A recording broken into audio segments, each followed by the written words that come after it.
Vocês querem falar mais ou menos qual o subject? Welcome, guys. We are live at the PBJJF Podcast. Thank you guys for joining us today. It's a pleasure to be here again. We love being here. We talk and we learn a lot.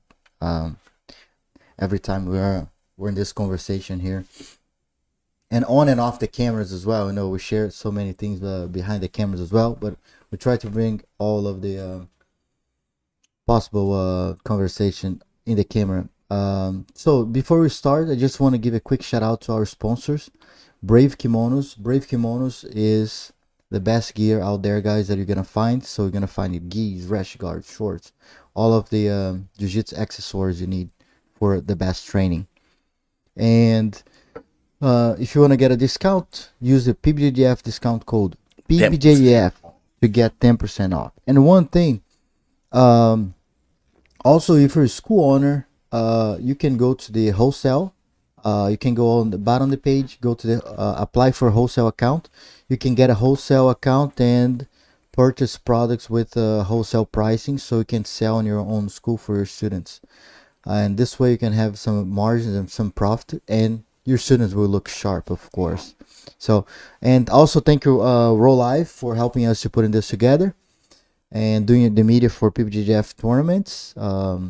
And soon Roll Live will be doing the instructional course where we're gonna start putting the platform, maybe you're very welcome to do it. Share your jiu-jitsu around the world as well. That's awesome. Can't touch more people on jiu-jitsu, no, man. I'll be glad to do it. So. Yeah, and don't forget to follow us on Instagram, PBJJF, JP Ferreira _BJJ, Max Gimenis BJJ. HOA Jiu-Jitsu. HOA Jiu-Jitsu. Go follow us on Instagram and say hi. We'll be there, guys. And man, Thiago, thank you so much for being here with us today. I finally made it. Thanks for having me, guys. What a great opportunity. I know you came from Philadelphia. Yes. It'd be great to longer drive. Learn about not so long. I didn't got no traffic, and I have the pleasure to meet you guys. Last time you were there, so that was our first contact. So I'm glad to be back. That's awesome. Ricardo helped a lot on that contact. You guys know each other. I appreciate it. Yeah. Me and Ricardo, we come long time ago, since we were like blue belts. That's awesome. From Florida, you guys. From Florida. I used to train at Fight Sports with Cyborg, and he used to train with Boca. Nice. Yeah. And then they get this cross train. Yeah, we used to cross train all the time, and we became friends back then. Like back then, it was a little bit different. There was no many rules. It was just like hard training, just focus on competition all the time. Worlds, Pan Ams, gi, no gi. Every 3 months, we have a goal as competitors. There was not much of, Jiu-Jitsu was ours for everyone, but back then the training was way focused on way competition. More hard, way harder. Ricardo got to beat me up a couple times. Tell you that. He was calling the incredible. He still be calling the incredible. He still be calling that. Yeah. And he's still in love, man, with jiu-jitsu. Every time we go train, he coming hard. It's the same spirit. He just like Boca, man. He just like his coach. Like Boca's always energized, no matter what he has on his day. Whenever he comes to the mats, whenever he comes to jiu-jitsu, he's this monster. Too much energy. Too much energy. It's like you save everything to that moment. Man, last time we together on the mat, we did 3 rounds on jiu-jitsu, gi, 2 no gi, and 2 boxing rounds. Yeah, I'm like, man, I'm tired. That's enough, Ricardo. And the boxing round, I remember we both without mouthpiece. And I'm like, yeah, man, let's just touch each other. And it starts like that, right? Into the first jab, he get a little bit more hard. Like, bam, bam, bam. He's like, hey, you guys without mouthpiece, be careful. Bam, bam. Yeah, gotta get the mouthpiece going. It's good. But soon, if you need to go to the dentist, you go to James Park. James Park, our sponsor. I'll take a look at it. I'll be looking for a dentist in America. I'll take care of my stuff when I go to Brazil. It would be good to have one. No, definitely. He's definitely the good one to go. Definitely ordered my mouthpiece there. And the thing we were talking to him about he's going to make some mouth guards for us that are customized, like with Yes. your own, Yeah, you know. if you want mold of your Mold, mouth. yes. Yeah. So, and you can put some logos. It's so pretty important, cool. man. Like I actually, I just, I was where I was so concerned about like growing up our muscles, growing up, take care of our joints. But our mouth is the first part of digestion of your body. It's where you initiate everything. True. The position of your mouth and your tooth, definitely. How you breathe every day, interfere how you breathe, and that's very important for you to start healthy. It's your mouth, the mouth. That's from the mouth. Yeah. That's why And everything people don't pay initiated. attention People much on don't that. pay not at all. Not even myself. Since I got a sister now that she's a dentist and she's been telling, and like I've been so much more concerned about. I don't have one cavity, which is pretty impressive. She was pretty That's impressive. good. Yeah, she was pretty impressive about it, but I started learning about the digestion system and the breathing system and how much your dentist and your mouth and your tongue and all the interface for you. So if you want to be a health person, you should start in there. And like have a pen, like when you're on some inflammation in your mouth, Yes. that's affect how your body, man. Yes, That's yes, crazy. absolutely. One time I lost one teeth here in the back. I think like back 2018. Soon I get here in the US, my block, they have a block, they felt, and they start to get like inflammation. Might get one day I wake up, I'm like, I can't do nothing. I gotta go to the doctor. Get in the doctor, and like, we can fix it. I'm like, I don't have insurance, blah blah blah.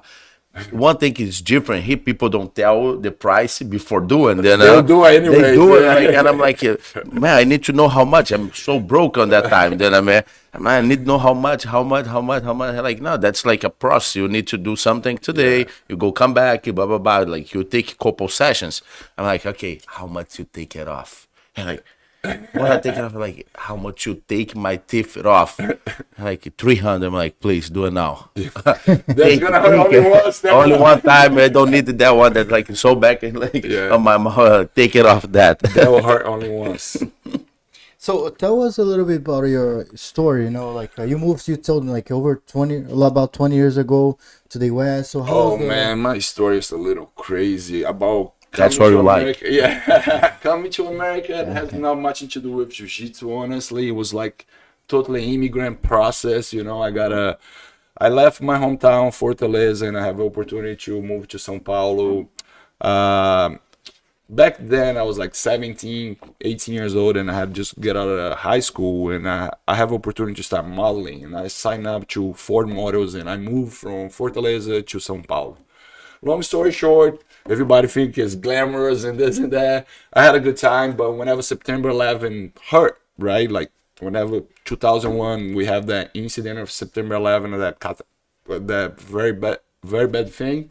So I was already booked to come to New York, but everything was canceled, right? After September 11. To modeling. Everything in any industry, anything that requires traveling or anything, like people was just wondering what they're gonna do for his job back then. I was already modeling in São Paulo. I already had left my parents. I was already living on my own, and I was booked to come to New York in October. This happened in September.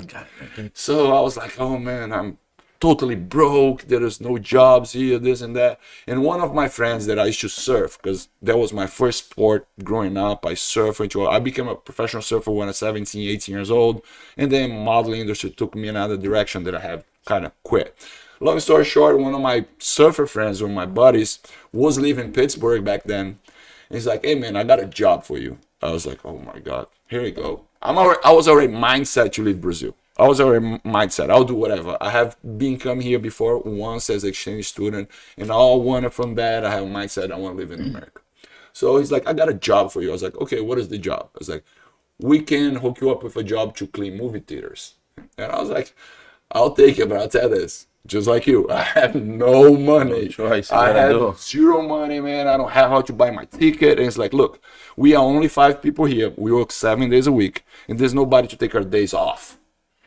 And you're going to be the guy that's going to come in to take our day off. So we can all have a day off. I said, okay, I have no money. He's like, I'll buy you a ticket. I went to my agents. I went to Ford Models. I cashed the only money, because back then I was a kid. They have my money.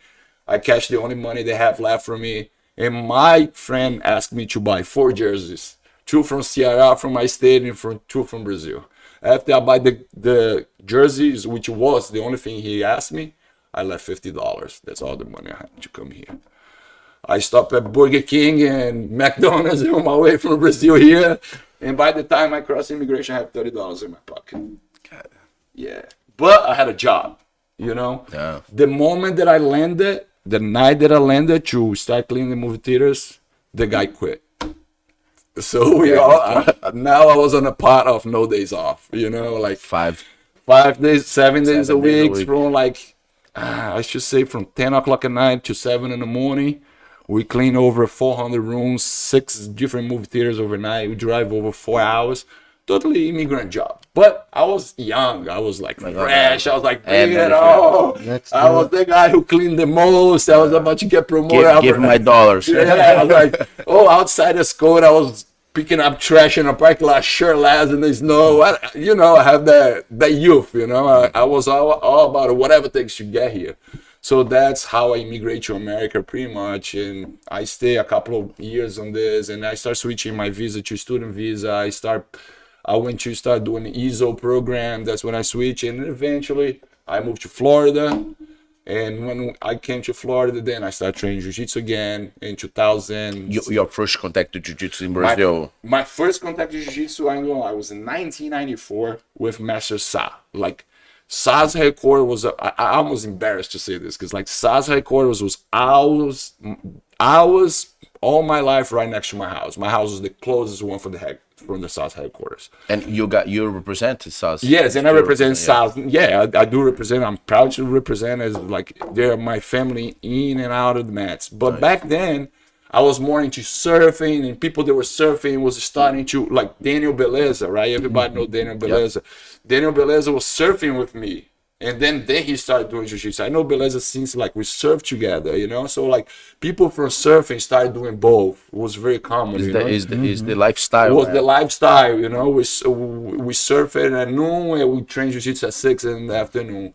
Eventually, I went more to surfing, and then I started modeling, and then I went in a whole nother direction. And migrating to US like that was really hard. For like work 12, 13 hours overnight. Like I remember for the first 24 months, all I did, I sleep, I woke up, there was time to go to work again. I dream about cleaning the movie theaters. When I woke up, it was time to go clean the movie theaters. That was pretty much my life for the first 24 months, straight up until I went to school. And then when I went to school, it was even worse because I leave at 7 in the morning, and then I go from school from 7 in the morning to 3 in the afternoon.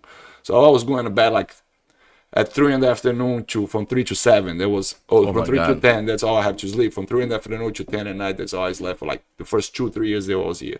But all this is glory, All this is like make me stronger and make me get where I am today. And grateful, right, for what we have. Very grateful. Everything that I went is like I went through a very hard time here. Like I ain't gonna lie, I slept in the streets. I did it all. I did everything you have to go through to succeed in America.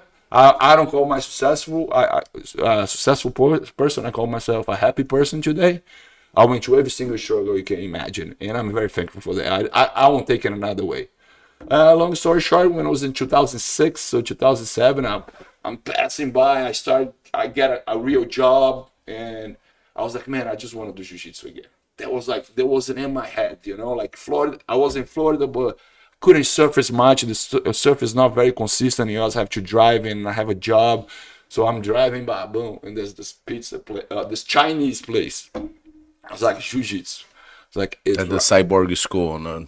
It's right here, my friend. I pull out the car. I remember I parked the car. I was like, where did the place go? I took another couple of minutes to find the place again because it was on top of a Chinese restaurant. I came upstairs. There was Cyborg and another person. I think back then it was Bruno Senna, if I'm not mistaken. There was 2 people when I first trained with Cyborg. And Bruno Senna back then was already a black belt, if I'm not mistaken. So when I first signed up to Cyborg, it was like, there was that, man. There was stoked. Like I was living the life every day. The first day that I went to the gym, I remember like today because I have a kind of redneck accent, for Brazil. I'm from Northeast Coast, from Ceará. Mm-hmm. So Cyborg, man, you speak too funny. You got to stay here. So I was talking to him until 1 o'clock in the morning, because he was just laughing out at my accent.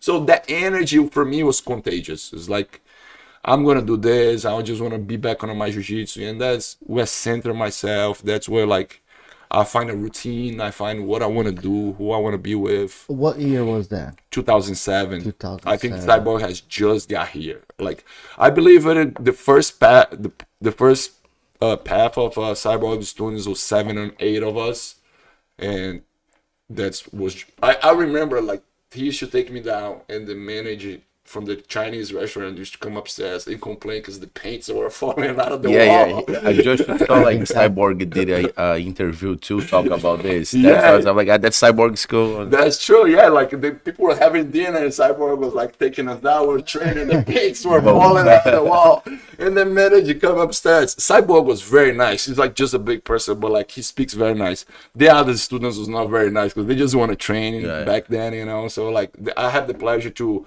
train with Jake McCanns back then. Cyborg brought Jake McCanns, who was a purple belt. Jake's my big friend, man. We live together in Brazil. Oh, man, he's the man. Like he made history, right? He's the gringo who has most win in Brazil ever. Nobody win most tournament. Jake McCann. He lived in Brazil for a long time. Now he just opened his academy. His school. He's married to a Brazilian. Yeah. Shout out to Jake McCann. Shout out to Jake McCann. Yeah, I call him the library man. That guy is like knows a lot, my friend.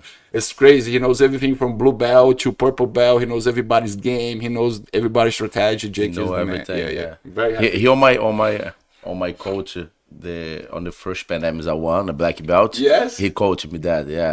Like, he's amazing. We friends for a long time, but I moved to SA, you know, and like on this year, I'm there like me, JP, and my wife and his wife, you know. We do some business too in Florida, and man, we'll fight. I'm here, we'll fight pandemics, you know. That's right away after COVID, you know. No, during the COVID, during the COVID. Wow. And he's there, and like, hey, do you need help, coach? Blah blah blah. I'm like, yeah, man, jump in. Man, he coached me like all fights, and I won this event. It's nice. He's the man.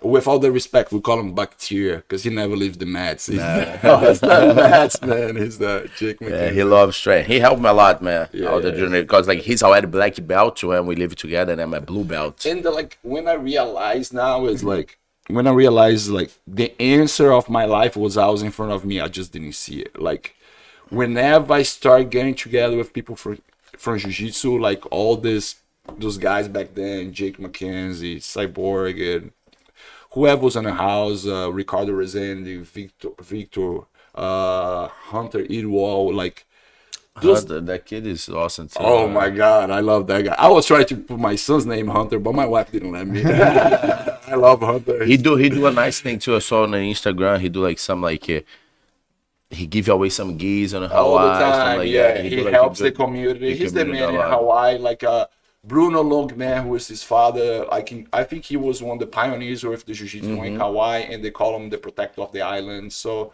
there's a lot of history, a lot of roots there, and Hunter, and I respect that. I respect that a lot of the roots of the way they keep things, you know, they keep all the values in place. They are the legitimate representative of Jiu-Jitsu. That's cool, That's also how a lot of we got like some friends. Yeah, exactly. Nice. That's funny. So just back then, it's like, back then I worked for a corporation. I worked for a shipyard company, and even that I was like, oh, what is that? What is that? It's like I used to build boats when I leave the sub job, right? Let's say this, when my one friend of mine, they had this company in Miami. Miami is really known for building boats for the yacht industry. And one of my friends, my best friend growing up in Brazil, their parents owned the biggest shipyard in Latin America. And after being in America for 4 or 5 years, they gave me the opportunity to work for them. So that's why I was in Florida. I started working in Florida. I did marine management. I did the international business. I started really becoming a corporation guy as I started training Jiu-Jitsu, right? At the same time. Absolutely. With that Jiu-Jitsu network? There was such a different worlds, right? Like the yacht business was the most luxury world that I ever been part of it. You know, like I was friends with, I was starting, not have friends, but have a clientele with the most rich people in the world. Like one of my clients was the guy that owns most McDonald's in America. The other one is the second richest guy in Mexico. And then They buy boats, man. You should be rich. Yeah, I was not. I was just a corporation guy. You know, I took the job. No, these guys. Those guys were like, it was like back then. It was like, if I'm not mistaken, it was like $40,000-$50,000 just to fill up the tank off the boat like that. It was like out of my reality, but I took the responsibility of working. But did you connect from Jiu-Jitsu? Did somebody from Jiu-Jitsu connect you? No. This was a friend of mine that I grew up in Brazil with, and then nobody from Brazil. Actually, for the fact that I have this job now, I could afford to go to Jiu-Jitsu. It was the other way around. This job created an opportunity of leave the sub work, leaving off picking up trash and washing cars, brake, roof, all the things that we have to do when we get here. And I have a schedule. I was like, now I can do Jiu-Jitsu. This was a thing that helped put me in Jiu-Jitsu. But long story short, the answer was always in front of me because all these people that was around, like Jake McKenzie, Hunter, Cyborg himself, Rickard, they didn't have a plan B. Jiu-Jitsu. They just Jiu-Jitsu. What do you want? I still want to go to school. I still want to have the job. I still want to go to the corporation. Those guys around me, Ricardo back then, they don't want enough. They just want to do Jiu-Jitsu. They just want to do Jiu-Jitsu. Everything for them. He's actually watching us. Shout out to Ricardo. Shout out to Ricardo. Shout out to Ron. Ron's on the go-to. Oh, thank you guys. Thanks for being watching. It was a pleasure. So like all this community back then, all they did was like Jiu-Jitsu. And now I still want to go to school. I still want to go there. And then was when I moved from Florida, when I lost what I had the most important was my teammates, was that family, was everything I leave for after work, I want to leave work, I want to go there. I was already helping more at the gym. I was already helping. What's your belt on that time? That I was already a purple belt. I was a purple belt back then already. So long story short, when I moved here, that I was like, I moved to Philly, right? When I moved to Philly like 8-9 years ago, I was like, I applied for the shipyard in Philly, and I was like, oh, I want to follow my career, but I want to keep doing Jiu-Jitsu. I didn't have much jobs opportunity in Philly. There was like, I applied, I have a great curriculum, but they were putting me in standby. I didn't have that time. I didn't have that money saved to wait, So I got a job at the UFC gym, and I was like, you know what? At least I'm going to be able to train. I'm going to be able to be around Jiu-Jitsu, which is something that I love. And I'm going to start that. It's something this was a job that's like to teach you or like no, they literally say like this, come in. And I was desperate, man. I was already older this time. Like 8 years ago, I was already 34, 33 years old. I win, I lost, and I win, and I lost. And I was like, as you get older, it's harder for you to struggle to restart it. And I was like, I literally just come to this lady, like, I do whatever you want. If you want me to clean the bathrooms, I'll clean the bathrooms. If you want me to take care of your kids, she has like 2 beautiful daughters with her. I was like, I'll do whatever. And then she's like, look, just because you say that's the job. They told me to take a class and not die in a class. They told me to take a bad class, this kind of kickboxing class. I was like, I'm not getting this job. Because I was always a grappler. I like to strike it, but I was not doing a cardio. I was not even in shape. I had to just come back from an injury, actually. She gave me this job. Perfect. But I was a desk guy. I was not in Jiu-Jitsu, right?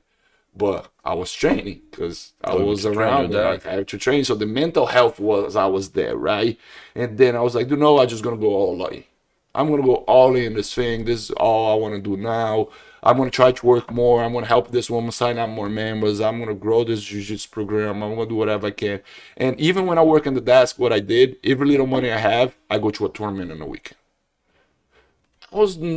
I'm sorry to say this, but it takes time for you to realize that you're not going to get anywhere saving $200 a month, saving $300 a month. I'm sorry. Back then I was making $18,000 a year.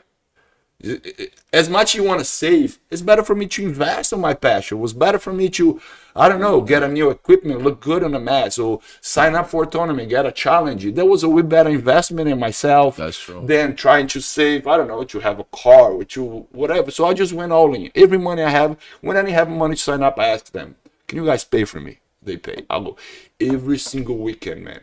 Every month. And every tournament I see. Yourself? No. I just invest in myself. And then Daniel Tavares came in. Boom. Like Daniel was a friend of mine from Brazil, something from SAS. His mother and my mother lives a couple blocks away. It's like in Brazil, same street, you know. So when I moved here, I used to live northeast, which is the Philadelphia Old Airport. It used to take me like an hour and 30 minutes to drive to Daniel. I passed through every single jiu-jitsu school you can imagine, from Philadelphia to New Jersey. But when I got to Daniel, man, it was like, whoa. I was like, this guy's in a whole nother level. You understand? Like, the fact, I know there's many good jiu-jitsu athletes there, but a lot of days I predicted. You know what their strength is. You know what the game are. You know what they're good at. When I first trained with Daniel, I was coming here. I was, just to feedback a little bit, on all those years that I trained with Cyborg, I was in a relationship here, and I was coming to Philadelphia almost every month, every 2 months. And since I was a white belt, every time I come here, I go to Daniel to train at Daniel Tavares. Every time I come here, I stay a weekend, I go train at Daniel's. So this connection with hometown, with losing everything I had before, rebuilding myself, and have somebody there for me was very important. And not even that, somebody that was on a level that I never see it before. Not disrespect to anybody I train, it's just like, he was unpredictable. And I love that.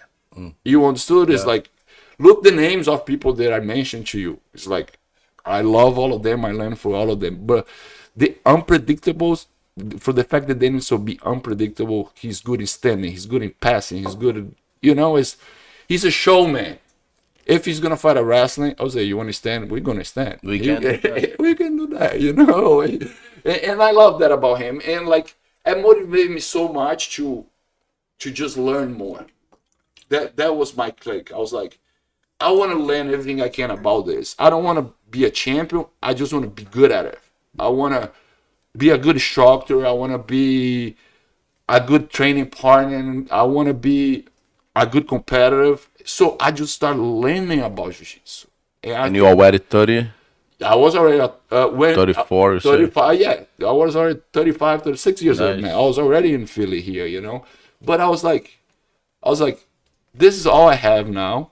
And everybody that was around me for the last 10 years, they are focused on only jiu-jitsu. They should laugh at me when I say, oh, you still go to school. I'm like, oh, you should go do that. I was like, no, man, jiu-jitsu is the way. Jiu-jitsu is the way. Jiu-jitsu is the way. And yes, whenever I started being fully dedicated to jiu-jitsu, everything's changed. Everything changed. I was the happiest guy. Find myself the best is like when you're competing, right? Like, that's why I compete a lot. Why? Because that's limits. That's limits in this sports. That's the way I see it, right? You push yourself this much when you train 2 times a week. You push yourself this much when you're a guy that trains every day. You push yourself this much when you're a competitor, right? So the Thiago competitive, not that my goal is to be the best one on the world. Of course, you always compete to win, but that's the best version of me. And that's brilliant. And I wish I could put the best version of myself all the time. I need the tournament. You understand? Like, I need to sign up for something. I need to be on my best eating, on my best sleeping, on my best dedication, on my best training. That's why I wanna keep competing. I wanna do this forever. But I think you have to find the balance, and jiu-jitsu can bring that to you. Jiu-jitsu will be definitely the tool of your happiness, right? Why? Capacity of disconnect. When you're on the mats, we are trained here. How much do you weigh? 26. No, how much do you weigh? 226. 226. 260. Okay, so all my bills are gone on the top whenever you're trying to pass my guard. You know what I'm saying? Like that fact of disconnect on the match, right? The fact that we can come in, we're not worried about relationships. I love my kid, but on the mats, you can't think about that. It's not my priority right at the moment. You know, the disconnect, the effort that I have to put to my students, the effort that I have to put to my teammates, there is the disconnection. Yeah. Just think, people do jiu-jitsu for, I'm glad they do jiu-jitsu almost every day, but some people do jiu-jitsu for 2-3 hours a day. And that's all they can disconnect from this world. If you could disconnect 5-10 hours a day, you'll live 100 years, my friend. 100 years. Yeah. What is the most cause of unhealth? Stress. Stress is everything. Everything comes from your mind. when you're on the mats, you're fully disconnected. Or either you have fun, or you're concerned about doing something good, surviving. Yeah, but your outside life, it's like you say, you're so concerned in surviving the mats, everything else doesn't matter. Yeah. It's like if you're in a war now, right? If you're in a war zone, nothing else is gonna matter. You have to focus 100% that you survive, and that's the spirit of jiu-jitsu. You know, like I start going to the process now that I disconnect even more. Sometimes when I go teach, I don't touch my phone. If it's a 7:30 in class morning, or even sometimes 10 o'clock in the morning private, that I'm not gonna take care of anything until I teach that. I don't touch my phone. I put my playlist. I don't go WhatsApp. I don't go Instagram.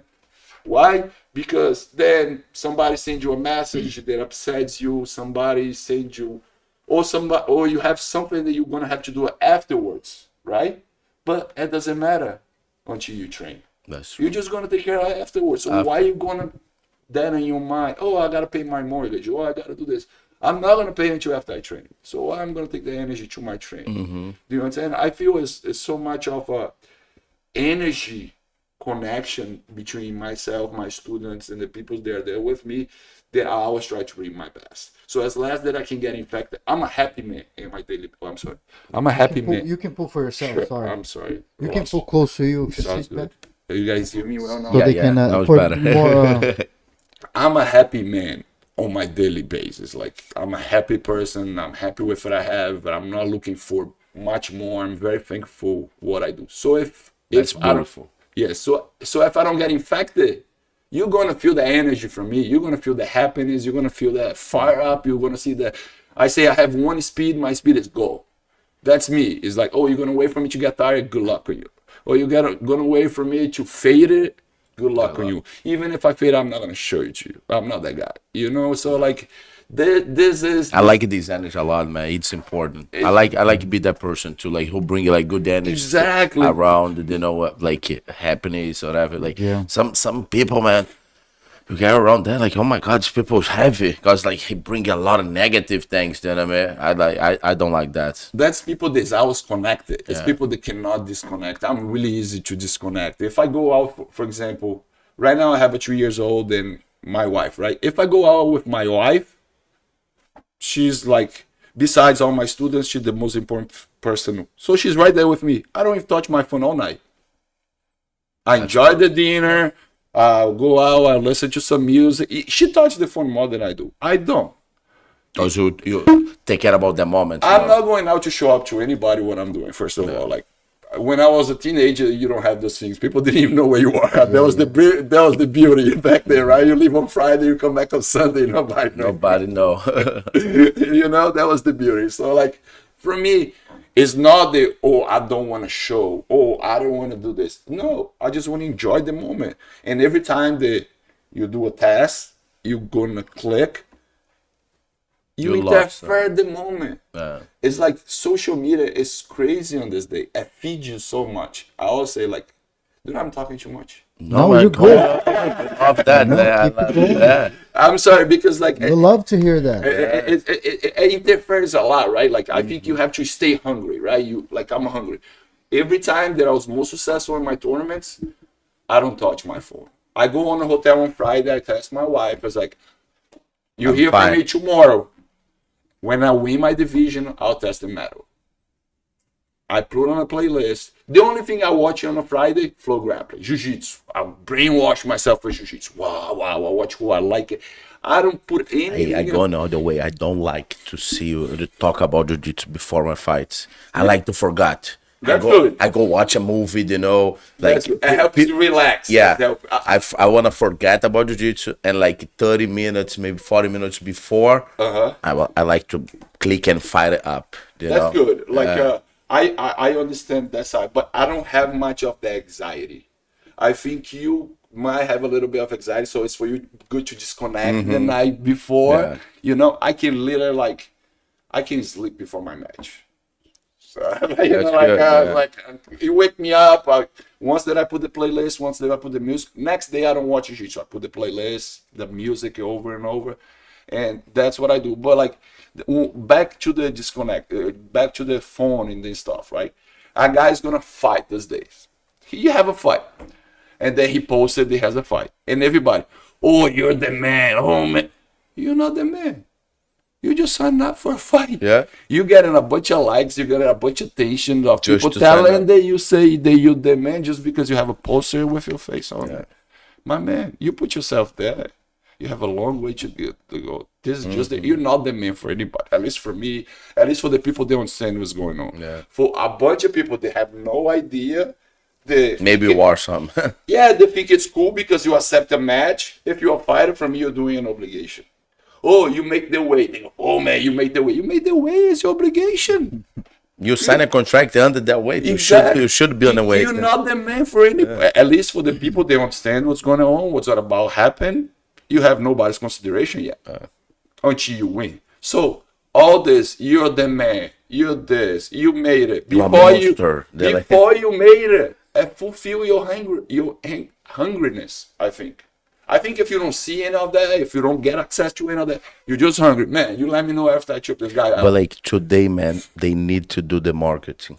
Cause they need to sell themselves, kind of like. I do understand, but I still think you can do that. You can do that. But I think you're talking a lot about for the non-professional people too, right? Yes, absolutely. For look, but you say that, but if you go to the World's IBJJF, when you see all those guys warming up, all those black belts warming up, they have the phone on you. They're all in airplane mode. Yeah, They all on airplane mode. They're not there. They're back there. They're warming up. They listen to the music. Or even don't touch on the phone and enter to the music sometimes. Exactly, but they're all in airplane mode. They're not like extend test message. You see guys warming up on the pit, exchange test message, go on Instagram. Oh, I'm about to fight. Hey man, fight, get it done. Once you get it done, you let everybody know. Yeah, they're like, I'm about to fight. Oh, sorry, I lost. That's exactly how it is. For me, it's like a creation of mindset, right? Thiago is always this nice guy, polite, because I have a lot of teammates that I look after for the way they are like tough and they speak up to other people. Hey man, you have to do like this. They're like truly generous, but good generous.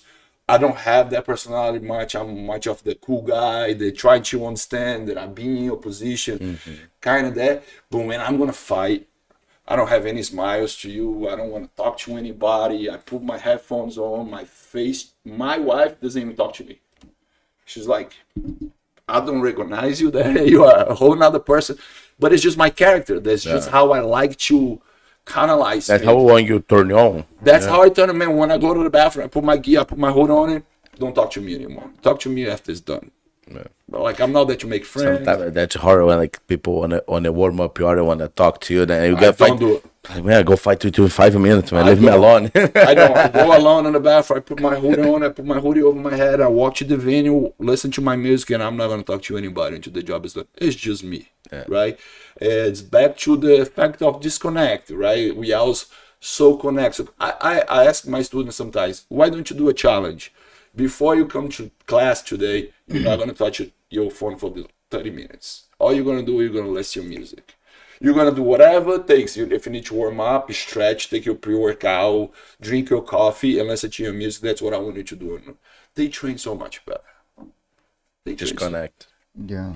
It is. It's hard to do it. But and the feeling afterwards is amazing, right? After you train, that feeling of like, hey, nothing can. This is really endorphin hard and all. for somebody to bother you. Yeah. You're You in know what I chill mean? mode. They're like, It's like, man, Like, you drive with the music off, with no music on the car in slow motion, 20 miles per hour, nothing's gonna bother you. can bother and you just for real, like after I keep thinking about it, just like I'm at that position. Yes. Maybe if I kill this lag, I can get a pass. Blah blah blah. I don't know. It's so funny that like I don't know if I can say this, but I have a friend of mine. He did a study when he was in college about the dopamine delivery of jiu-jitsu to your body, and they say that the first time you ever train jiu-jitsu and the first time you ever submit somebody is equivalent to hit a crack. My God. Yes, they're like That's almost the great. same. He I'm played addicted for- on crack. Jiu-jitsu crack. The good one, the good one. Addicted to jiu-jitsu crack. But like the amount of delivery, right? Because that's what people get addicted to drugs. The amount of What is the pleasure. positive addiction? Absolutely, Yeah. absolutely. I tell, But like- can you imagine something that people get addicted for, like for the rest of life, for hitting once in jiu-jitsu, boom. Jiu-jitsu, So, way. oh man, It's a healthy lifestyle. yeah, you just want to do it again, man. How pumped do you get first time you ever submit somebody? Rings. Man, I have goosebumps. I still remember. I have goosebumps just to think about it. You know, I like first time you ever submit somebody. First time I don't know, this guy choke you out, you almost pass out, but you survive. It was like, oh man, this guy used to choke me out all the time, but today he didn't got me. That's Thank good. You know, it's What a like good, the feeling. best feeling. I still remember my first submission. Cross choke from the guard. I'm 10 years old. Do you remember? Chubby kid. I know two moves. Headlock and cross choke from the guard. And it works. First competition, one fight. Try to stop that first, right? Try to stop that first. Yeah, those are the things. And then like I remember my first class. Do you remember your first surgery? Man, my first class I don't remember. That competition I still remember. I still have the medal, man. I that have a little. part. I don't know if I remember my first class, but I do remember my first lesson from Master Sazinho. Master Sazinho is like, it's an idol. He's a character, right? And back then we are like really young. It's like today I'm on a different path. I love my family. I love my wife. But back then we were like 13, 14 years old. And he's like, look, you guys gotta stay single. Because you need that hunting instinct all the time. Like you need to stay hungry. You need to hunt. This is talking 1994, 1995. But I tell the young guys to stay single longer you can. Exactly, absolutely. So you don't lose the hunger instinct. The hunger instinct, and like some of the guys were already dating back then and stuff like that. Sazinho tapping on the guy shows. And you learn about selling, right? You gotta tell yourself, man. Yeah, that's true. Like, hey, You learn how to sell the. So Sazinho tapping the kids and like. I guess you didn't need. You were a model back then, Yeah, but right? he's a good on jiu-jitsu and a model, man. That guy play hard. I was not good at jiu-jitsu at all. First of all, I was not good. I worked very hard for my jiu-jitsu, but I was surrounded with very talented people, which make me work harder. Right? You saw the room that I told you: Hunter, Edwall, Good. Victor, Great guys. Yes, like Ricardo Rezende, Cyborg, all those guys. Like Jake McKenzie is like, I could not joke around. We go play PlayStation. We talk. About jiu-jitsu. Without Everything play about PlayStation, I jiu-jitsu. make fun of Competition. them, and then I have to train with Take them them. back. They smash me, you know. Like I was a good talker, so if I talk shit of them, I have to pay it off on the mat. I mean, it's so much better. I remember if I did something bad in the mall, my professor would be like, 10 push-ups. And them all. In the mall. Yeah, back then it was 10 out. push-ups. Like, Okay. 10 push-ups. I was like, all right. It's okay. You learn how to And respect. everywhere, yeah. Everywhere back Anywhere. then it was like 10 push-ups. So Ustazin was on the mats with us back then, and he's like, oh, you gotta stay single because you guys gotta stay hungry. You gotta hunting. You have your hunting sticks in this kid. Well, what about having sex? What about getting laid? Ustazin look at this kid. Do not worry, the champion never sleeps alone. That was the first thing. Like, and That's a good lesson. it's a good lesson. Why did he say that? Today I understand. It has nothing to do with, sorry, I don't know if I can talk about sexuality this much or whatever, but it has nothing to do with that. Has to do with you feel the energy of the champ. Yeah. You feel the energy of the champ. You go to the arena, you won way an absolute. You can go out, you can do whatever you want. People's gonna feel energy. If you're gonna use that to make out, if you're gonna use that to help somebody, if you're gonna be a better friend in the night, they're gonna feel your energy. That's the point. That for me, that was the lesson learned. You know, like if it's like I say, Thiago competitive is the best version of myself. People feel that version of me. People feel when I'm on fire. People feel when I'm training every day. People feel when I'm like sleeping well and I want to be more and more and more and more in the mats. And like good energy passes along, you know. And we're trying to share with people, right? That's my biggest concern, man. My students are everything. I even get emotional just talk about my students.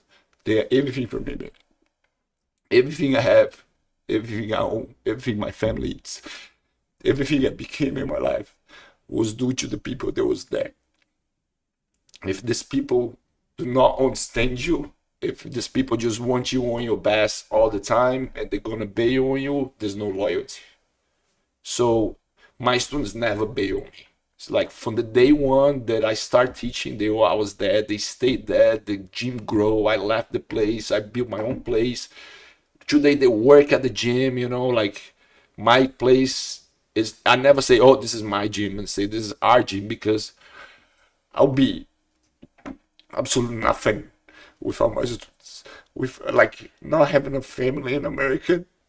And as I was getting older, as I was pretty much on my own, right? When I built Hoa, I was in a very bad financial situation, even if I was working with Jiu-Jitsu, right? You guys know, like, I don't have to tell you, like, you got to be willing to grind. You got to be willing to live on the mats for a little bit. You got to be willing, you know, to work in tournaments. I'm sorry. You got to be willing to do all this lifestyle. There's not luxury. It's going to put you through it so you can succeed. You know, I went through all of that, but I was supportive. I was all supported by my professor. I was all supported by my students, and everything I have it. I just want to give it back. Everything I have, everything I earn, I just want to give more people more opportunity. I want people to be happy as I am. I want people that today have jobs that they don't like it, how sometimes we did. And if I can create the opportunity and I can be this bridge for the happiness for them to be a better person, that's all I want to live for. Honestly, this is what I want. That's beautiful to hear, man. Thank you. Congrats to everything you did, man. What a Thank journey. you. Yeah. Yeah. And I feel we feel the same, you know. I think we're in the same page, right? yeah, we're on the same page. We have yeah. very similar mission. Can I have you a know? tissue, please? If you guys don't mind, I'm a big crier sometimes. I think I get it older. Thank you. Man, that jiu-jitsu is that, you know, like you're putting your emotions out, you know, like sometimes we don't even have time to think about our journey, right? Like yes, you're I do not. you're going through your journey. It's like, man, I've done this.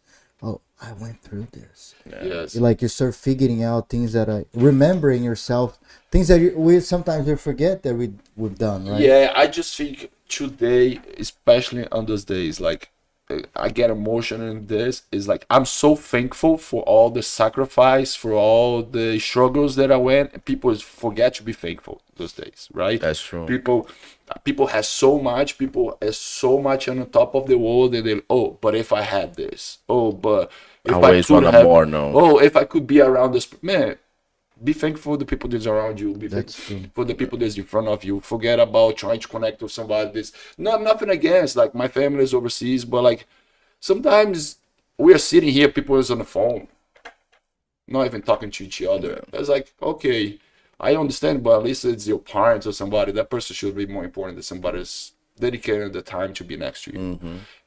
And those facts, like, those are values that Jiu-Jitsu I was gonna keep. You know, this is the thing. That's all I want for my son is Jiu-Jitsu. I want to do Jiu-Jitsu the right way. I think this thing of trash talking and self-promoting, I understand the marketing, but don't forget to remain humble. That's all. Don't forget to remain humble. I think self-promoting is important. I think social media is there for this, but like, don't forget to keep your values in place. But like, I feel like some of these guys take a little bit the value of like jiu-jitsu. They forget what jiu-jitsu Totally. teach you, man. This is my biggest concern right now.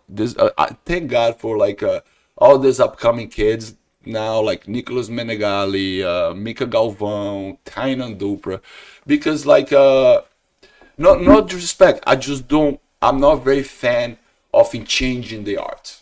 We are nobody to change the art. Man. Nobody.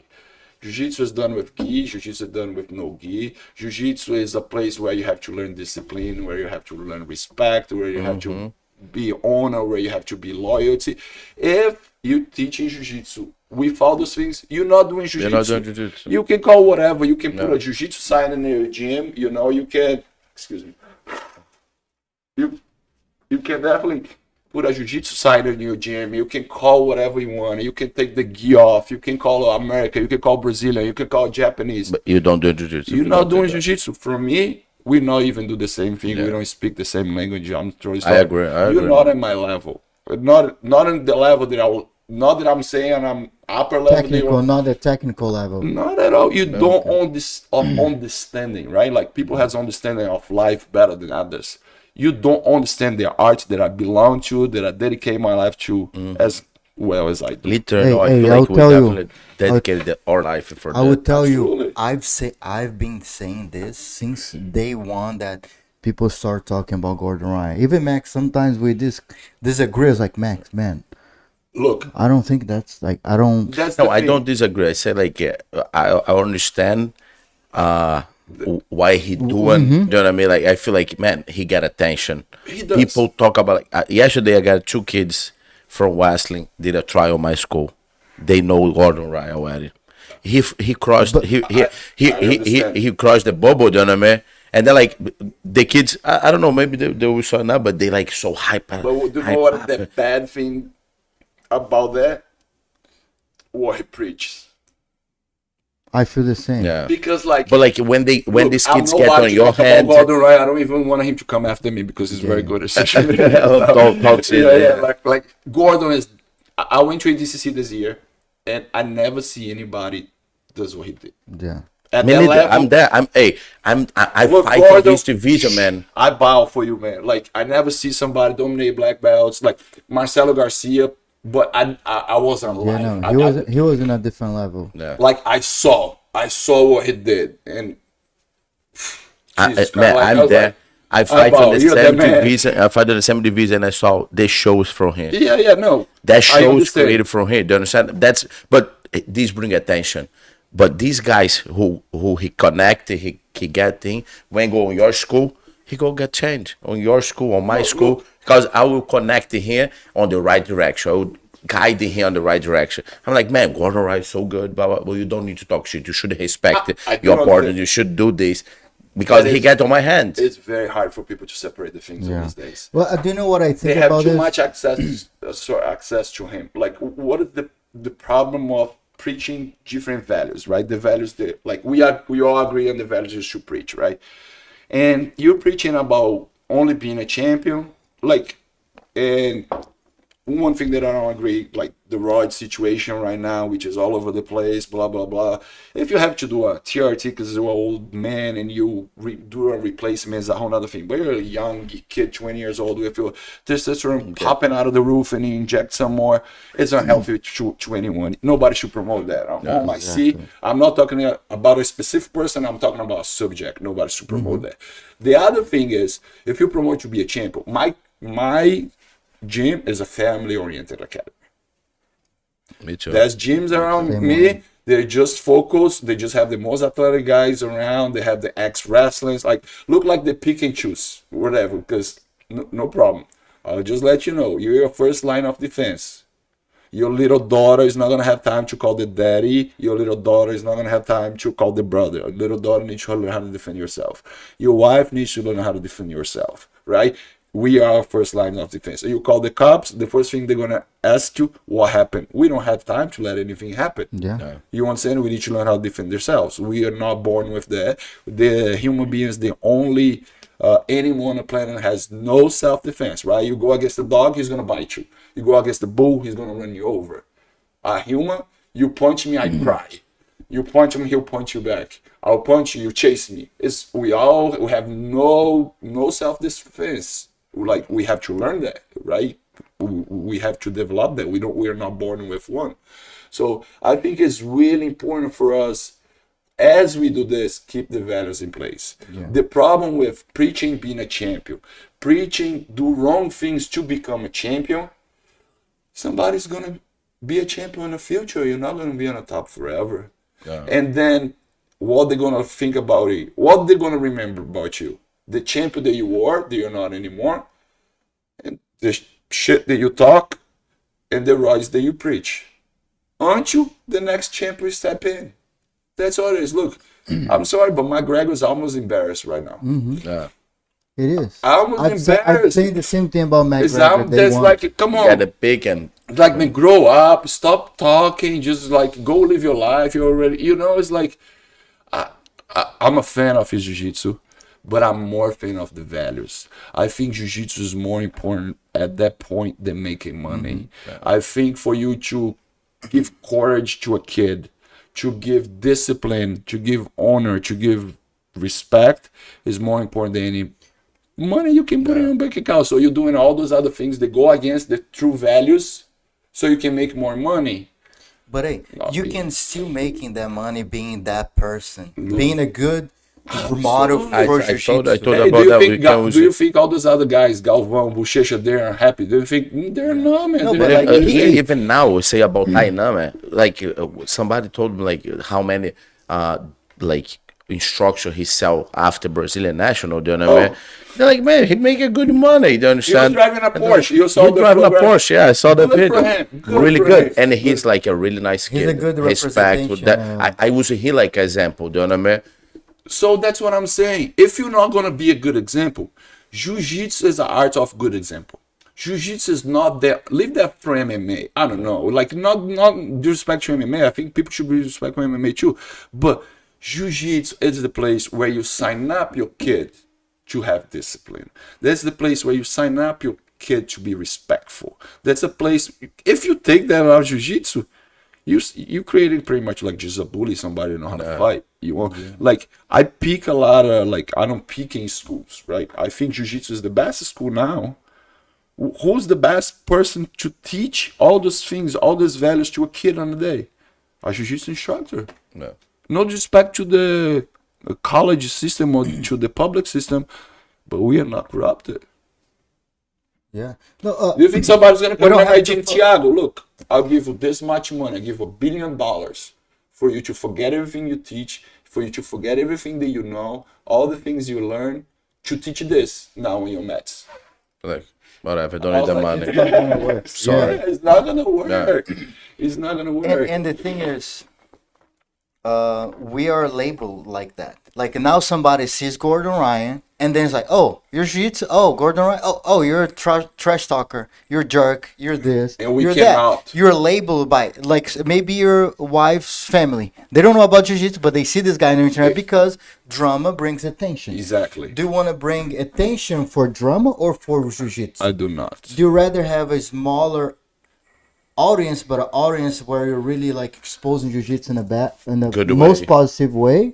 Or you want to create? We can create drama right now. We get like Yes. somebody naked here. We're gonna create drama. We can do whatever. But is that the way we want to? That's not we what can you want build to our pass audience that along. way. That's You not know what what I you mean? want to pass on. As much as But I feel definitely like I told, like when these guys come on my hand, man, I change a lot of their mind because they see like a true man, you know, a family guy who Absolutely. guided and teach, and he like, maybe that's the way and to it's do. not and, like, and it's not that Gordon is not like a true man or not polite. I have the pleasure to meet him and he's very polite. He's very actually different off social media, but he could just be like that all the time on my seat.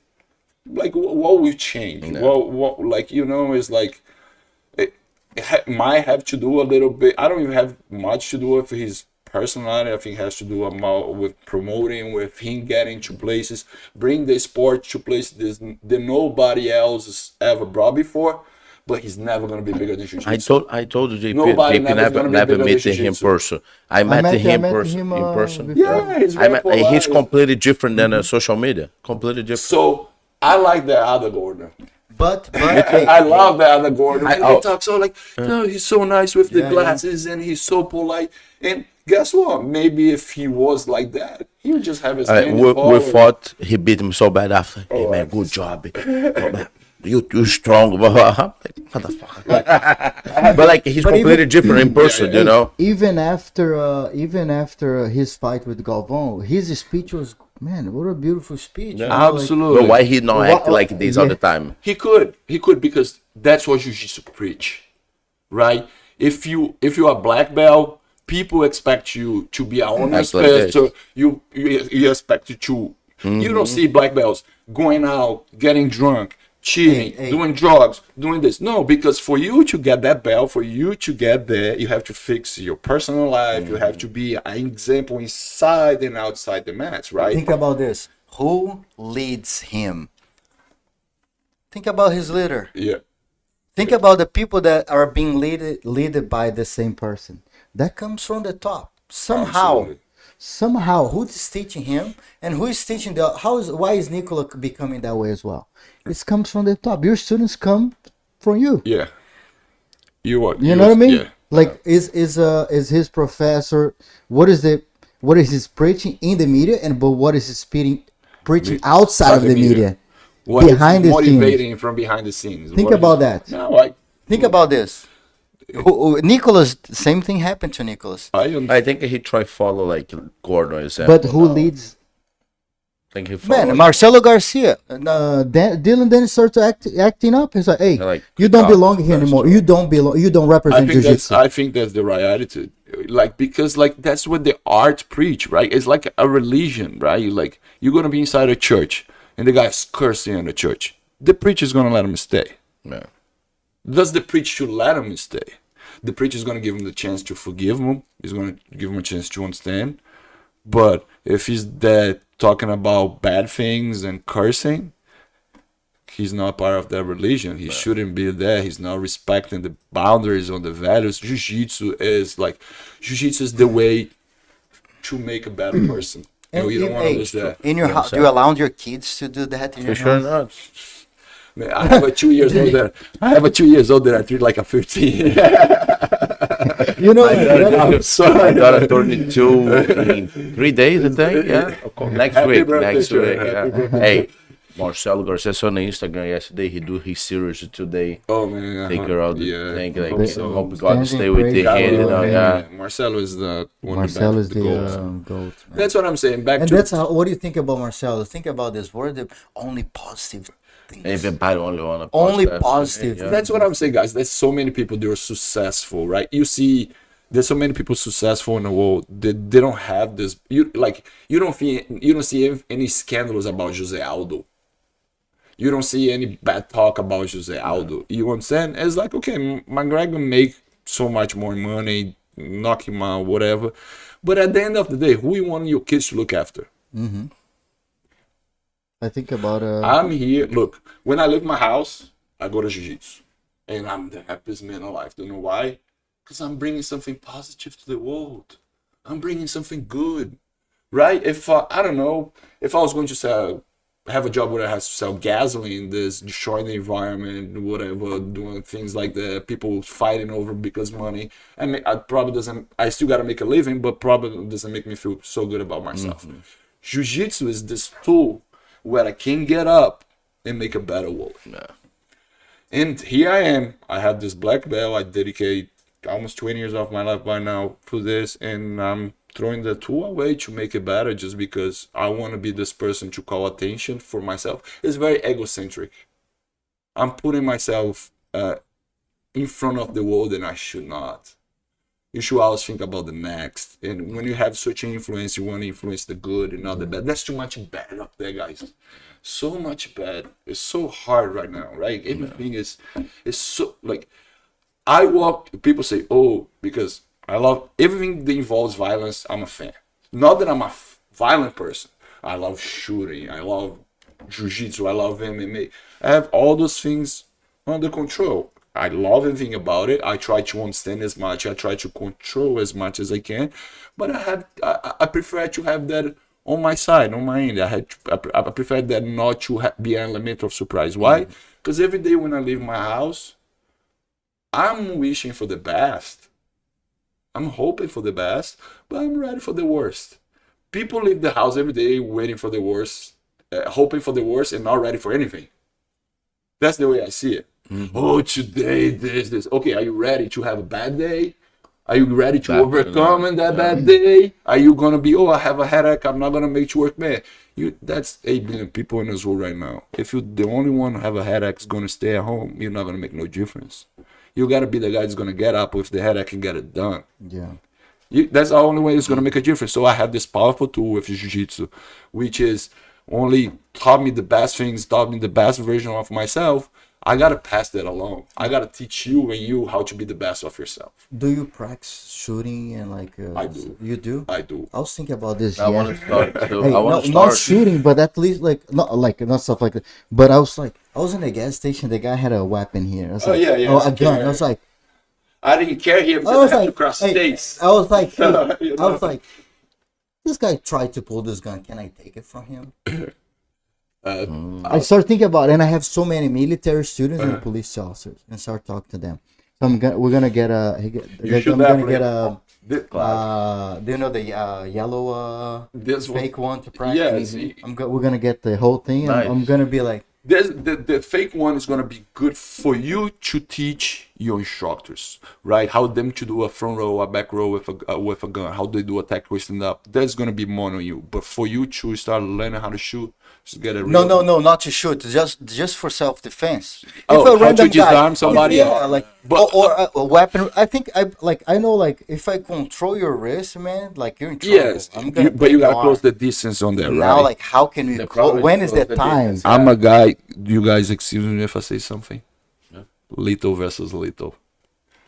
I'm sorry, man. You pull up a knife on me, I'm gonna have to shoot you. Or you pull. There's lethal. Yeah. At least, of course. No, if you have it. If I don't have it, anything. Yeah. My life is on risk. Of course. And we have that capacity, the self control. Some people never saw how to disarm somebody. We did it all the time. But I wanted the real deal. You know, like hey, come here. Because my students. Hey, I was talking. How fast can you pull out the gun? Boom. I was like, what? The guy's gonna die. Hey, 0.6 seconds. They already shoot you. You know, oh, no, sorry, no, 1.6 seconds. Yes. They You're don't done. need to bring it here. They like, And they managed most of the time this it's to like back here it up. now. I was like, that's interesting. I want to, I talked to them yesterday. I was like, hey,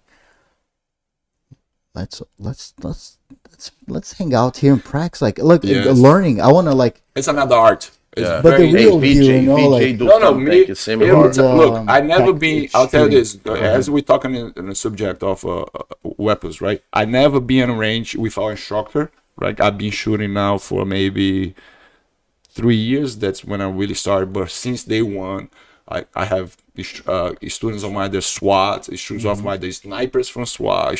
Instructors of mine. They are militaries. Every rangers. Every time I went to the range, I went with them. So every time I went to the range, I went to take a class, right? I didn't start carrying until like last year, until I have like 2 years of practice and feel confidence, whatever. I think it's just another art, right? And just like you do jiu-jitsu, you want to be good at it. You don't just want to buy and have it in the closet and don't really. If I'm a perfectionist. If I'm gonna go, I'm gonna go all the way. You know, and I was like, if I'm not dedicated to many things, but for whatever I like it, I'm very dedicated at it. So weapons and guns and that stuff was something that one of my teammates, Rob Nixon, helped me to fall in love with me. And for the fact that I have free access with law enforcement, military people that know what they're doing, hey man, why not? Yeah. Because I know, like, I just want to be twice, like, I just want to be, I just want the hardest man to kill in the room. That's all. Yeah, but like, look, we all gonna die. Just gonna be the last one. But the thing is, what is the deal? Like, and it's not about like, if you're close distance, I control your wrist before you get it. Man, I'm gonna throw your face on the floor. And Absolutely. But the problem is get Like, that distance. And That is the the problem. thing is, like, I was thinking about how are you going to? What is the scenario? How are you going to think? How are you going to move? Predict the scenario. You know, before you do it, because like, let's Sure. we're here, right? Uh-huh. Be careful, guys. Like, Little bit more here. Come like- down a little bit more. Like you're, Yeah, right there. If I have here, but you're gonna back up, right? They're just like boom. I can back up. Or I can just come forward. I can push it. But forward, right? but then I gotta be the real thing, they have to bring one arm to the other. So I'm gonna. Yes. That's I gotta watch the wrist control. Then once you're Should be here, wrist, yeah. it's gonna be trouble, you know. And then you can throw the head. But the problem is like, what is How are you gonna predict that? How? Yeah, but Yeah. I don't want to be the first guy. I cannot be the first guy because I'm the attacker now. You know what I mean? Look how crazy that is. Yeah, but like if I need to defend myself, I can be the attacker. I don't No, care. no. If I need to survive. Some guys are pretty quick Of here, course, right? Just yeah. bring it over here. You have to close the distance and you have to do that. Just last week. Oh, sorry. It's okay, but it's cool. Yeah, we just discussed, right? So if I'm here, right, I'm gonna go. Boom. It's super. Sometimes they can't hear, right? It's true. The guys pull like So fast, it's but fast, man. Hey, they don't just pull. They just pull right here. Yeah, they shoot in Yeah, I'm front not here a very lot. good here. Like, some guys go here, blah, blah, blah. that's two ways, right? That's I can bring it to me, right? Or I can push it over. And they back up. Usually the guys Yeah, back up. they can break up. So like if I'm gonna bring it to me, I'll bring it to my hand. I gotta bring this hand to this hand. And I was thinking right? about one thing, if you can break the posture, because when you break the posture, even where you go, break that posture prevent you from Make a lot of sense. Make a lot of sense. you Bring know, the just posture, do it, the guy might fight. You just gotta be careful because if he shoots you, dead. No. No, but it's like, already happening. Right? You're in that scenario. Like, you're in a scenario like, okay, I can't wait to hit to get shoot, or I can't try Yeah, fight. exactly. Let's try It's fight. exactly- And even a police officer, I was asking myself, how would you like someone to, because it's their weapon. It was a police officer, you know, they had a back patch. One thing that happens with a lot of law enforcement too is like and this we just need to understand is like it's different scenarios, right? Like Jiu-Jitsu. Sorry, put it back. Let's go back. Jiu-Jitsu. You just worry about getting choked out, getting taken down. That's what happened here. All the way up. Flip. Gotcha.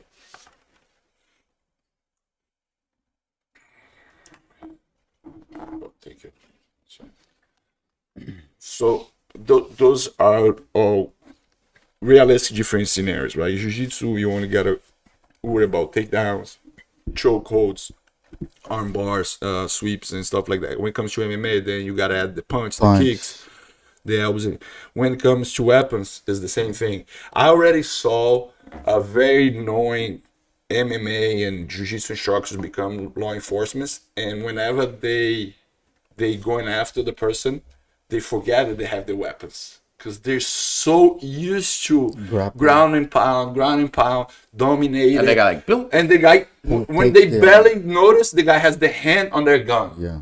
Because they're not used to that scenario yet, you know. So like, That's why you need to practice. that's exactly what he said. Like I can see we doing. I can see. I say little versus little, of course. But if your life is in dangers, yeah, we have the instinct of to stick up for ourselves. We're not gonna be wait for the guy to shoot us, pretty much. But it's something we definitely need to practice over and over. Yeah. Why And I have so to many predict- military, and I have so many Let's put militaries. on this You know? scenario. Okay, you both can carry guns, all right? But you wake up today and you don't have on you. You have on your car. And you leave the car to go on a gas station, do some. When you come back, he do something on your kid, whatever. He like try, it's whatever, I don't know. But you guys start argument. You don't have your gun with you. me. He has. Yeah, You should to be able to like do something, you know, like If he pulls a gun on me, I'm gonna back up there. No, the thing is like, yeah, Like pool is okay. Not okay. I I'm sorry, understand. but pool is like, one thing that I don't agree, for example, changing the subject a little bit. For example, in Brazil, you're not very allowed to have guns, right? Yeah. Not, at least not now. So, but that criminal right there, he doesn't care about the law. He doesn't care about the rules. He's gonna get no matter what. He's gonna have it. So, here's a situation. I'm on my car. This guy come to me. He wants my car. He point the gun on me. Blah blah blah. I'll raise my leave hand. everything. I'll Leave let everything. You gotta I go. learned this. Yes. Take it. Yes, I'm the same way. But now a different situation. You have your kid inside the car, and the guy has a gun, and you have a gun. He gotta go. I'm not gonna give him a chance for him to point a gun on me in front of my kid or point a gun on my kid.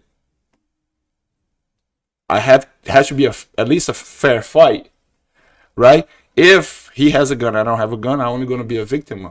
I have no chance. Look, people say, oh, why do you care? Some people, no, most people, everybody that I hang out that I'm with is the same people. over here, like people. Yeah, it's like I'm not support more a lot. Guys, I'm not getting political at all. Yeah. I say my reasons, right? Oh, why do you do this? I'll tell you why do I care. Why? Because I'm all day away from my son and from my wife. I'm completed all day. Like my wife is a nurse, my son's at home, I'm at the gym all day. So if something happens while I'm away from my family, I need to get to my family. Nobody's going to protect my son. Nobody's going to protect my wife. And that's my job to do that. All right? September 11 or any other crazy thing happens while I'm at my gym. If I don't have a weapon with me, I'm going to hide. I'm going to call my wife to hide. I'm going to tell my kid to hide. There's nothing I can do. But if I do have a weapon on me, I'm going to take my chances. I'm going to take my chance to get home. I'm going to take my chance to see if my wife is right. I'm going to take my chance to see if my son's right. Oh, you only has courage with a gun. No, it's not smart for me to cross a war zone bare hands. No. What can I do?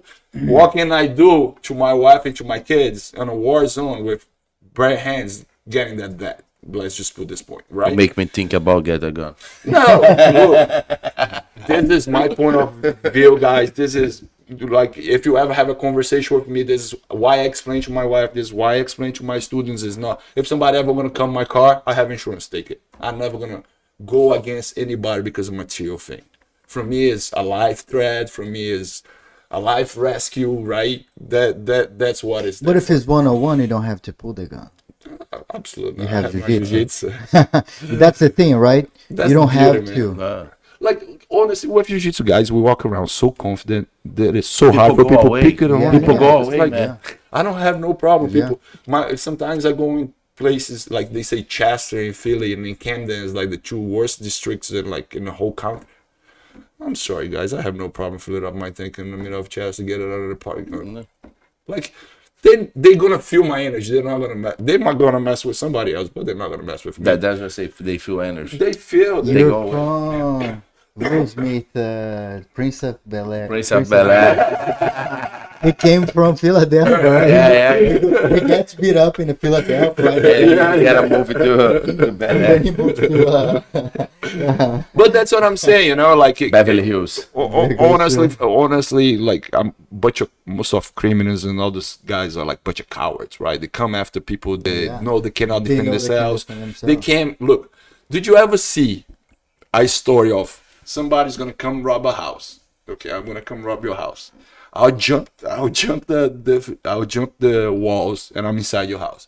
Why? Because I'm expecting you don't have a gun. I'm expecting that you're sleeping. I'm expecting the wife's gonna be there. All this. If you get out of your bed, you get a shotgun and you shoot him. Wow!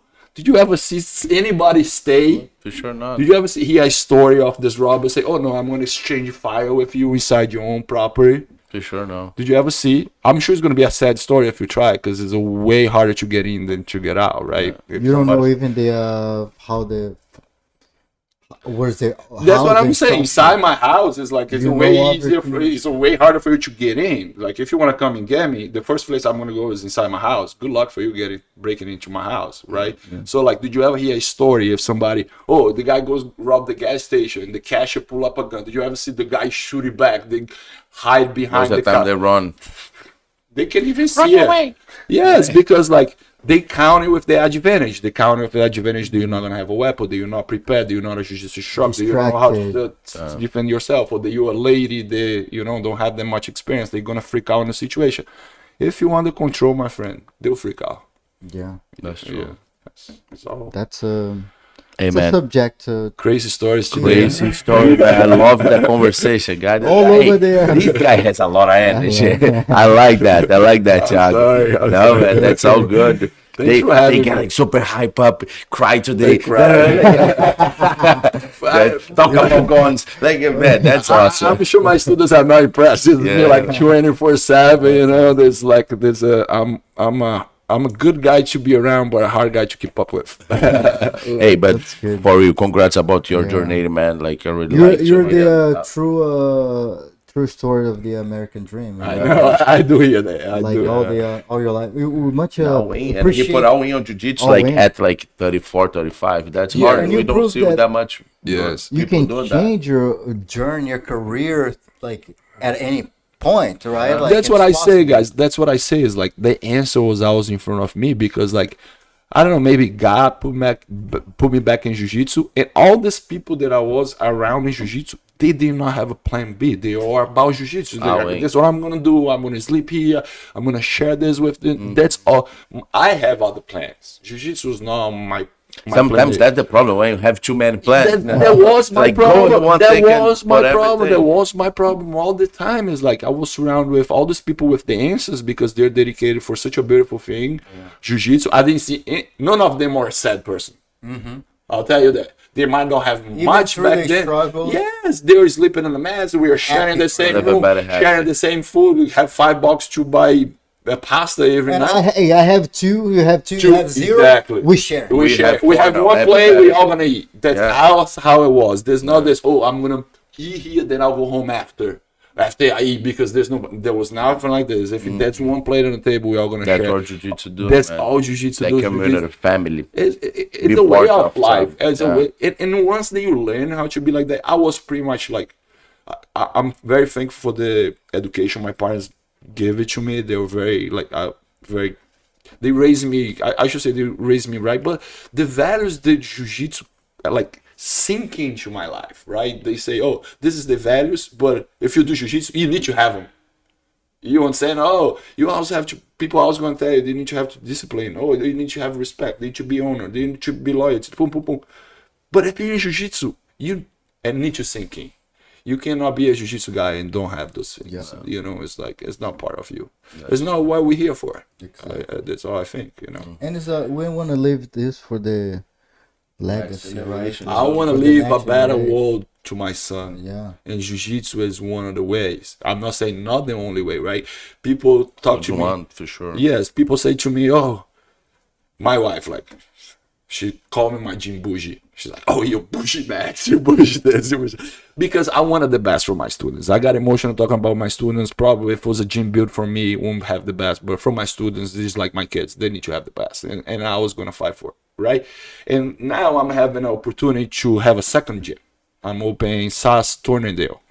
Congrats, man. Thank you so much. And Right.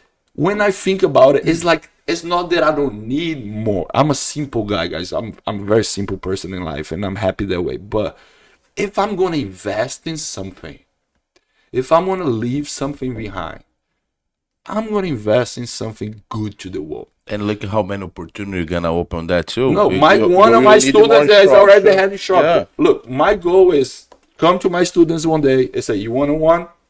I Let's got you. open. You want one? I got you. You want to live this life? I got you. You gotta you gotta Gotta be put the dedicated. work, You gotta yeah. put the work, and that's how I'm doing. Right? I have a little affiliations inside other gyms, which are not my gyms, like Royal Strike and such and such.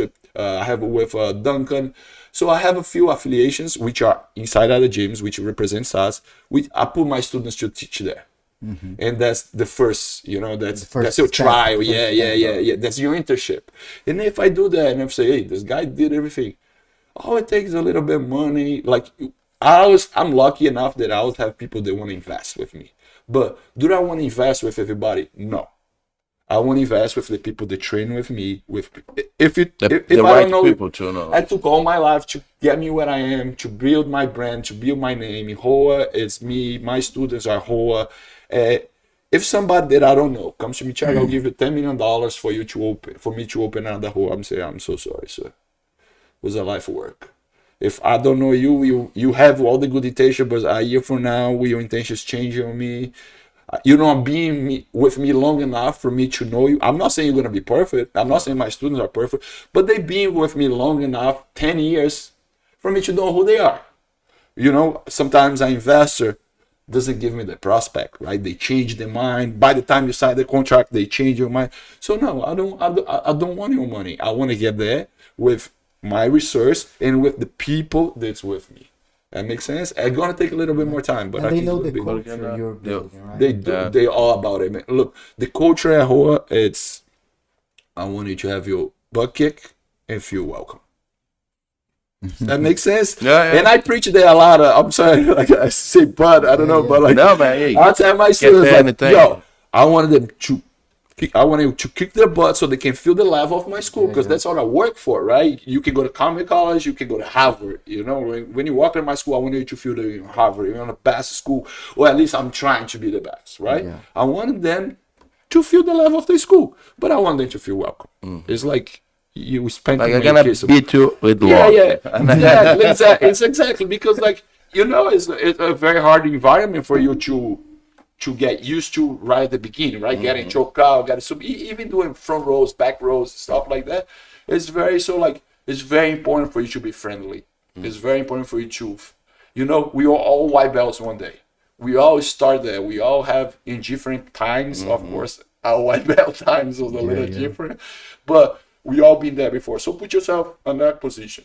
Put in a And position. we're white belts in so many areas. We know white belts. We just started this. It's We so are still funny. white belts On on the podcasts. podcast. Yeah, it's so and you funny learn a you lot. guys were saying this because I was analyzing myself a little bit before I come here, and I never studied so much jiu-jitsu like I do now.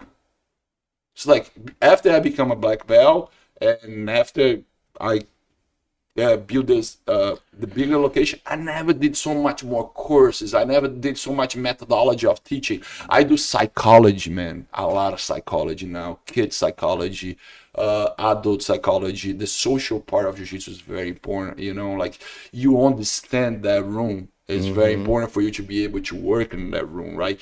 Kids from 0 to 3 years old, they're an age. 3 to 7 years old, they're another age. 7 to 11. It's just like, if you guys don't mind, I'm in my 40s. You guys probably are around the same age, right? So we talk. I'm a little bit young. I'm a little bit younger. You guys are way younger than I me. just studied. I'm just studying now. You guys get up. So, okay, I'm older than you guys, right? So, but like the way that I talk to you guys is not the same way that I talk to a teenager. It's not the same way that I talk to a 20 years old, right? So, as much as psychology that you understand what's going on, 6% of the kids has attention disorder. 6% of the kids in the world has a lot, no? It's a lot. So out of 100 kids, six is gonna have it.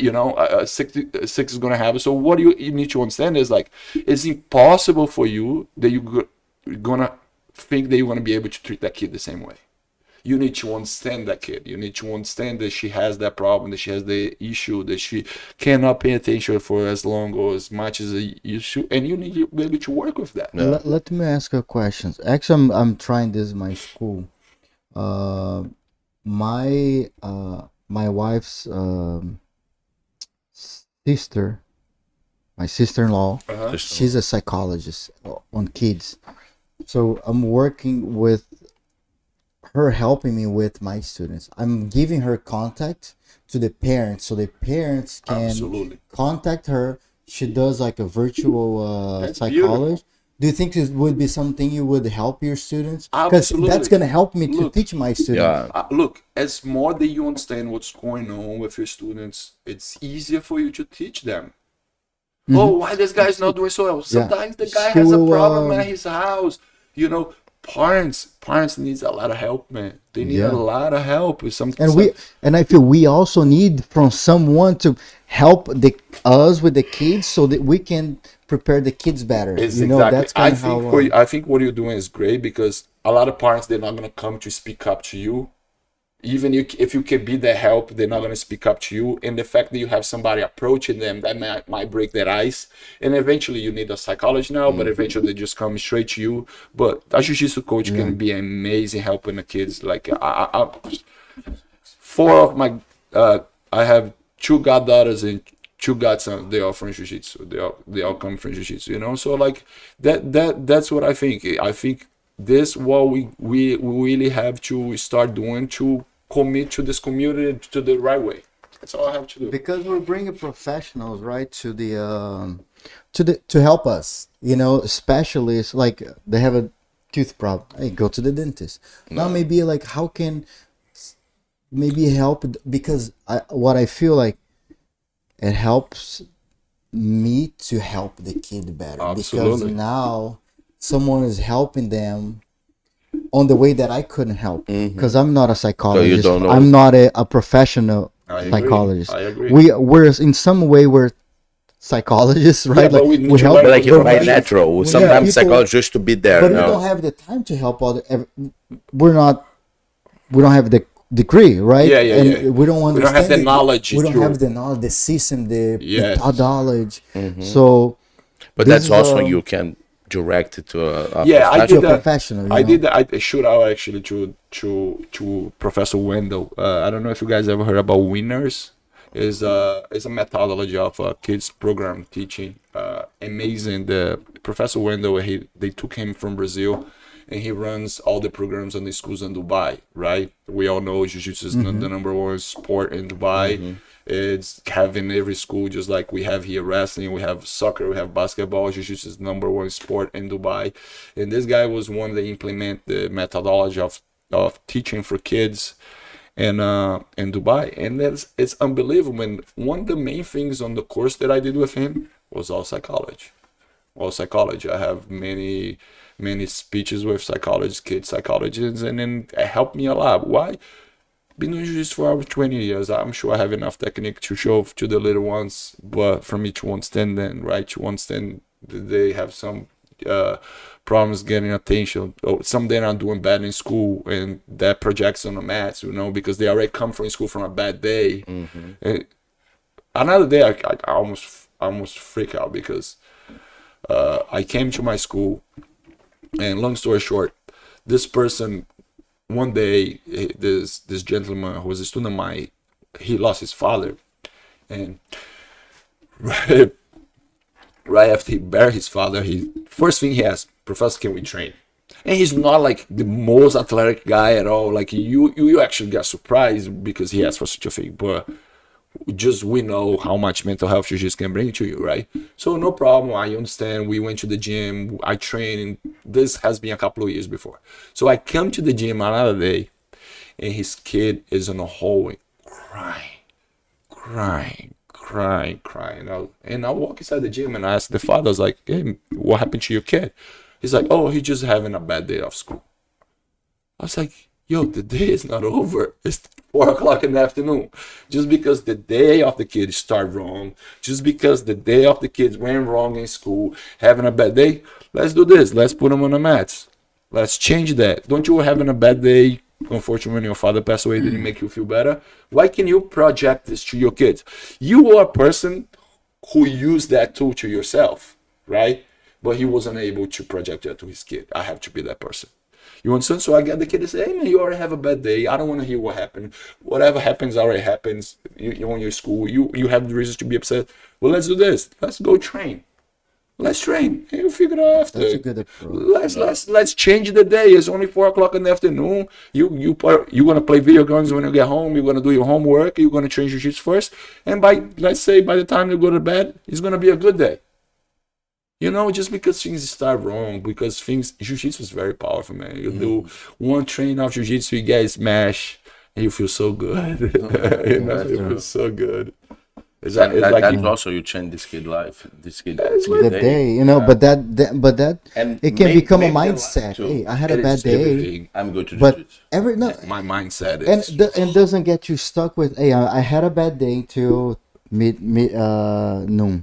I can have a better day after." Absolutely. But not only in jiu-jitsu, but in life. Like, now I had a bad day at work. Like, I didn't accomplish anything this morning. Okay, I let's gotta change figure that it in the afternoon. Yeah. Oh, I made all those calls, didn't work. Okay, in the afternoon, I'm going to make those 5 calls, and I'm going to success with those 5 calls. Change your day, man. It's on your hands. Don't wait. It's already a bad day. I woke up in a bad day. There's no such a thing, man. You own every moment of your life. You own every moment of your life. You make your own history. If you want to have a sad story, I'm full of sad story. I hate talking about them. yeah. I don't want anybody to feel sorry for me, man. I learn with them. I'm not here. You see, I cry, but I cry for emotion. I was thankful for. I have sad stories, a bunch of sad stories. They probably make me cry, but I'm not here to talk about that. I'm here to overcome them. I want a positive ways, awesome. Positive things. Yeah, positive vibes too, man, all day. Hey, what a great podcast. Thank you so much, guys. I really appreciate it. I will put on the list one off the bat. I appreciate it. Very thankful for the opportunity. Thanks for coming. We're here to support you guys, right? PBJF, Brave, whatever you guys did for us. You guys getting very known locally because you're doing a good thing. You're doing the right thing. Let's push everything our way, right? We always have to go to the West Coast. We always have to be here. There's so much jiu-jitsu here, man. There's so much jiu-jitsu on the East Coast. There's so much jiu-jitsu in Philly, in Baltimore, everywhere that you go. There's so much jiu-jitsu is not being recognized. Why? Because it takes money. It takes time. Sometimes people don't have as much. So as much we have well-organized tournaments and guys like you, they want to stick to a cause, right? You don't want to just be one more. You just don't want to have the same arena as everybody. You don't want to do just like what everybody doing. You want to be unique. You don't want to be a fashionist. You want to build character. That's what I say a lot, right? On those days, oh, let's just do no gi. Oh, just call American Jiu-Jitsu. Let's call Brazilian Jiu-Jitsu. Guys, stop. Just have your character, have your roots, be well what you represent, you stick to it. You know, it's just like you guys are my friends. And if somebody come talk bad on you guys, I'm going to talk bad on you guys. No, I'm going to stick up to you guys, you know, because I know who you are. I know what Jiu-Jitsu is. I know what the art is. I know what the value is. You're going to talk bad in Jiu-Jitsu. You're not going to be a good friend of mine. No, that's and that's the way we wanna bring Jiu-Jitsu to the East Coast because we see so much potential here. We wanna spread Jiu-Jitsu worldwide, but we need this area. You need to dominate. This area will be the mecca of Jiu-Jitsu. Yeah, you guys gonna. You're gonna help us. We can't do this without you. I believe it. I'm here to help. Max and I were too. Like we need to have a squad together. Absolutely. Around us are giving that support. My students are all down to hit tournaments. If you guys bring it in, we're all gonna be there. We are there on the last one. I was in Brazil. I just got back, but we're definitely gonna be to the next one. And we're just gonna. You guys keep bringing organized things. We're always gonna be part of it. You know, like For sure. a lot of people create stuff. A lot of people try to do too much. Sometimes it doesn't take too much. Sometimes little is less is more, right? And I think you guys have amazing marketing. Not even that, you have the best intentions. The best intentions. I see through hard on you guys. I see guys that really want to stand Jiu-Jitsu. They want to do the best for Jiu-Jitsu. They want to use this as a tool. Of course, we all want to be financially successful, but I can tell you guys it's just to do better for us. And I love this. I think everything else is just a consequence, right? When you do everything with our heart, when we do everything with the good intentions. I hate when people just do something to get something back. Oh, I'm going to do this so I can make this much. Oh, I'm going to do this so they can give me that. No. Do it because you want to do it. Do it because you want to do the right things, because you want to help the right people, you want to have the good intentions. Everything else will be consequences. Good vibes only, and they'll come back to you. That's the way, man. Sounds Thank good. you so much. Thank you so much. Well, long morning for us. I appreciate Hey guys. Thank you, guys. Thank you. June 24th, June Pan Am. 24th, Pan Am. And on June 10th, we have the Philadelphia Spring Open. Yes. We're excited to see you guys there.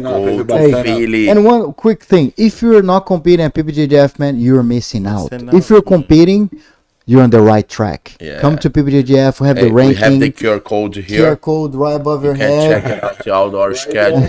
right above your head.